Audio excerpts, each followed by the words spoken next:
Hello viewers, thank you for tuning in to Quiet Places with Marshall again. I know I don't put out a whole lot of video, but I think you're going to like this one.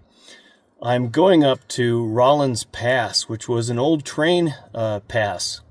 It's since turned into a road that almost anybody with a decent 4x4 can come up. And we're taking a side-by-side. If you watch my other channel, Riding with Marshall, you'll see where I failed on this road. I lost my nerve and I just cleanly gave up. And I was on a motorcycle. So you're going to see some of this road and go, you took a motorcycle up here? Well, not all the way. I went about 5 miles up and I turned around because my front suspension was way too hard. I didn't have a screwdriver and I didn't want to fuss with it. I just gave up. Anyway, we're not going to give up today because we are in a side-by-side, a Honda side-by-side. And one of my buddies, my riding buddy that we put many miles on together, is Jeff. Hey everybody. So he also watches my video, so that's really cool too. I hope you enjoy Rollins Pass Road in Colorado. And tell me what you think. Give me stabilization in there? Yep. This rough road in the Rocky Mountains of Colorado was once called Boulder Pass. This road crosses the Continental Divide at 11,676 feet. And that's where we're hoping to go today. Although it was a toll road for wagons in 1860, established by John Q.A. Rollins, it was actually a route for Paleo-Indians and Native Americans for at least 10,000 years. Can you imagine creating a trail or a road like this without the sizable bulldozers that we have today? And yet, roads like this were made over mountains nearly everywhere in the world. Boulder Pass was okay for horses, but wagon travel was difficult. And yet, as many as 12,000 cattle were driven over this pass at one point. Our motorized wagon, a Honda Pioneer 500, is handling it just fine, and there is a distinct absence of any cattle.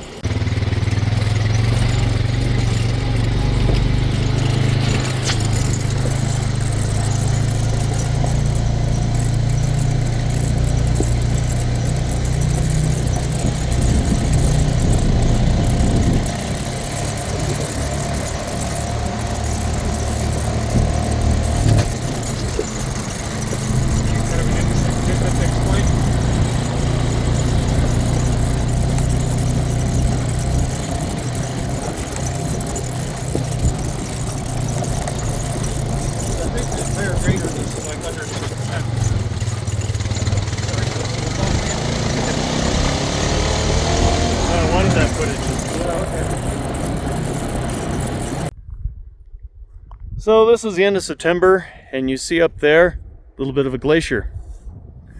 Isn't that cool? We are at a cool spot. Behind me is Yankee Doodle Lake. There's a little bit of traffic here because this is kind of a well-known road, but it's mostly a quiet place.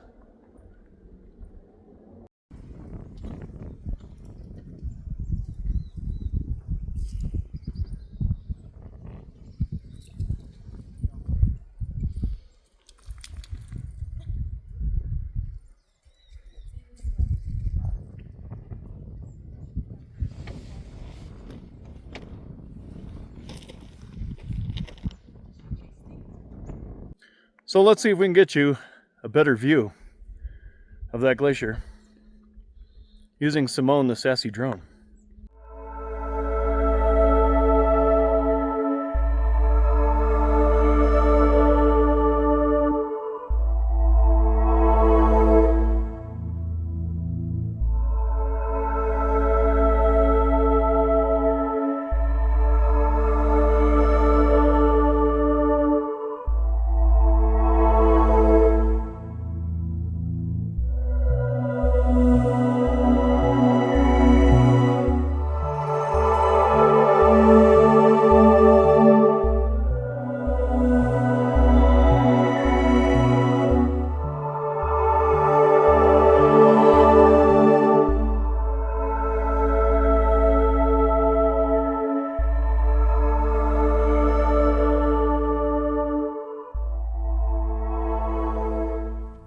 Gwin Mountain was mined for silver between the 1870s and the establishment of the railroad in 1904. Mining was determined to be of little or no economic potential by then, and the mining efforts ceased. So behind me is a mine. It's not just a cave, it's a mine. How do I know? Let me flip the camera. Because that's the mine tailings. Let's go see it.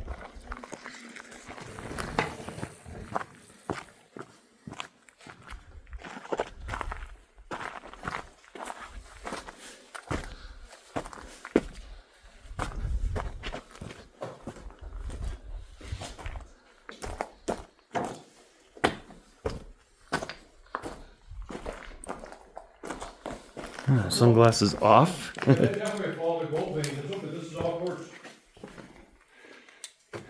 So you think it was gold that they were after? Yeah, because gold quartz, gold follows quartz. Just trying to get my sunglasses put away. There we go.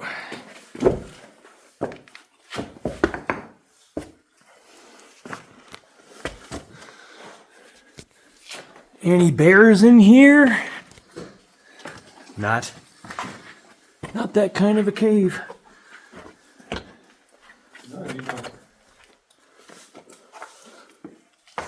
Oh, he wasn't kidding. Yeah. Okay then. I just happen to have brought a flashlight. Hey, wait. It's a quiet place. Very quiet place. Let's get my camera to go back to.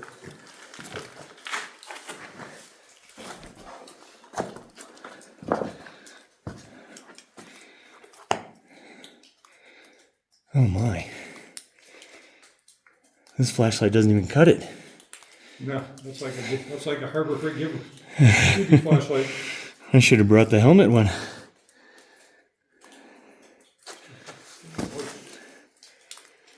Alright, here's where I put away the phone because I need a hand free. This is all wet and slippery through here. Turn on the light. This adit, or horizontal mine entrance, used to be 850 feet long and led to the Bluestone Mine. This tunnel once exposed a 5-foot vein of ore worth up to $25 per ton. I'm guessing that the crashing prices and ever-decreasing need for silver had a hand in the cessation of mining here. The elevation and the weather would not have made it very easy either. Several railroad companies tried to build their line over the pass, and usually ran out of money or gave up at the engineering challenges involved. The Denver, Northwestern, and Pacific Railway was the winner, started and owned by David Moffett, a former banker. His vision was to make a railroad from Denver to Salt Lake City by going under the Continental Divide. He didn't get quite that far, only as far as Craig, Colorado, but it is still a sizable accomplishment for one man's vision.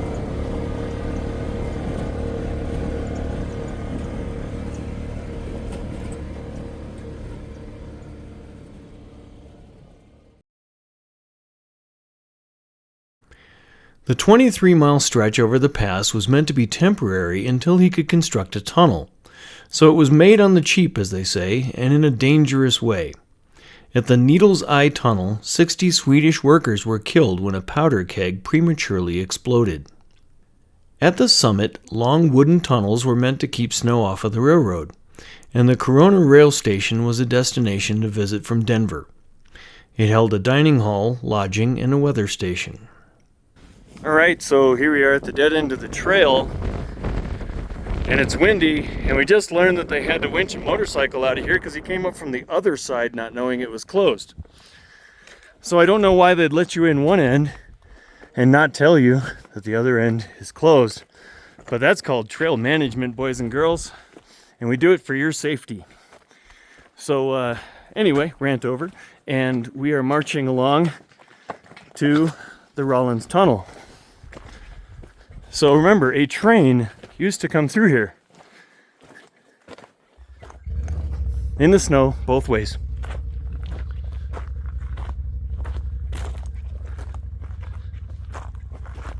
Look at this view.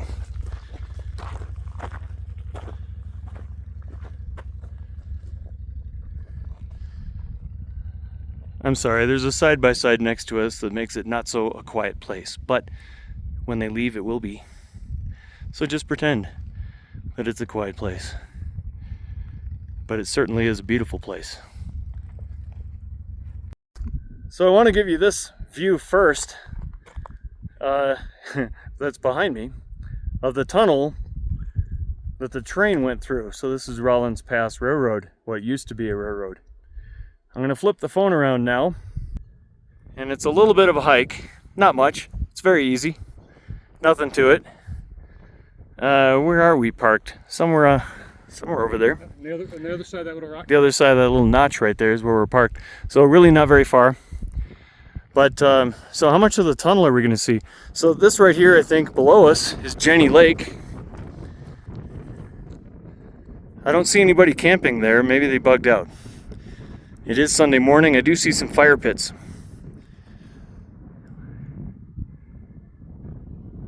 And this, ladies and gentlemen, is a quiet place.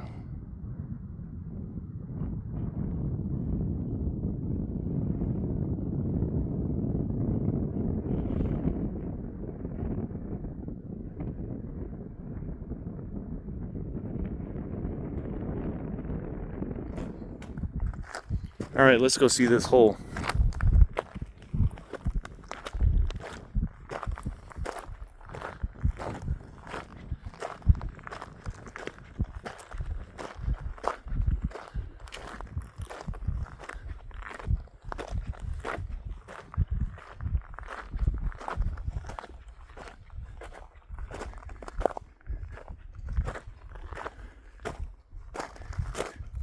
Well, other than those posts right there that leads upward a little bit, this appears to be the end of the line. They don't want you in there due to falling rock. And they're not kidding. This fence around here shows that there is in fact a falling rock problem. So without entering, we'll see if I can get some kind of a view over the top.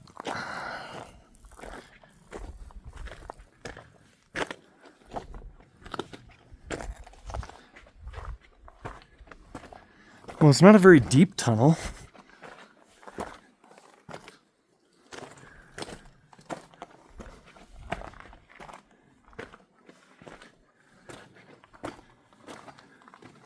Gosh, when they build a wall, they build a wall.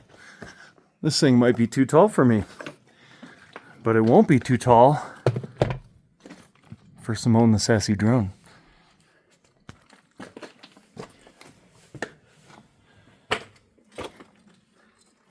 People have piled rocks up here to do what I'm thinking of doing, which is standing up long enough to see over this thing. The bear went over the mountain to see what he could see. Don't people get that? There we go. Hi. And there's the tunnel. I think I need a snapshot.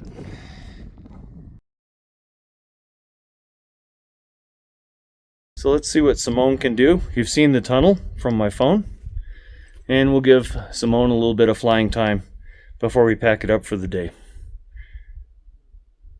But like I keep saying, it's a quiet place.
If you hike up the Needle's Eye, you can see the rock blinds and trap walls used by the Native Americans to catch and kill herds of big game, like elk and bighorn sheep. It is amazing these walls have withstood the ravages of weather for thousands of years, at least 3,200 years, and possibly up to 10,000. This road to Craig was known as the Moffat Road until 1928, when the Moffat Tunnel was completed.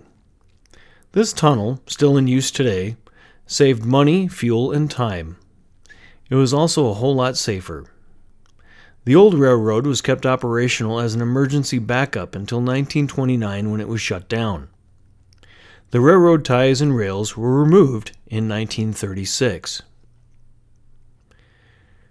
The road was reopened as a seasonal recreational automotive road from 1956 to 1979 until the Needle's Eye Tunnel suffered a cave-in.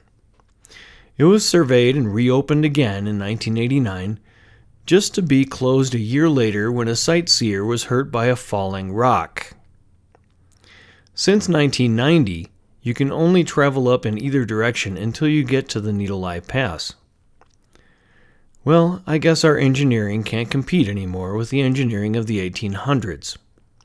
Or maybe no one wants to pay for it. Or maybe no one wants to be legally liable. Either way, I'm grateful there is as much of it open as there is. So I've left out a lot of history in this short video. I'm not really a historian, I just play one on YT. I encourage you to look up Rollins Pass and dive deep into its history. I also encourage you to take a journey on it with someone's all-terrain tired 4x4 or a side-by-side. Motorcycles can do it too, but I gave up in 5 miles. The road was too rough and bouncy for me on a heavier bike. You better do it now before someone else gets hurt by a rock and they close the entire road for good. If you do, shoot for late September when the temperature is mild and the trees are wild in color. Thanks for watching my humble channel. I'm thinking of leaving out words altogether in the future to catch the real feel of the quiet places I go to. What do you think? What keeps you watching? Is it just the locations? Is it our expressions and reactions? Or is it just the visual that makes the channel? Let me know. I could use the encouragement. And thank you again for watching Quiet Places with Marshall.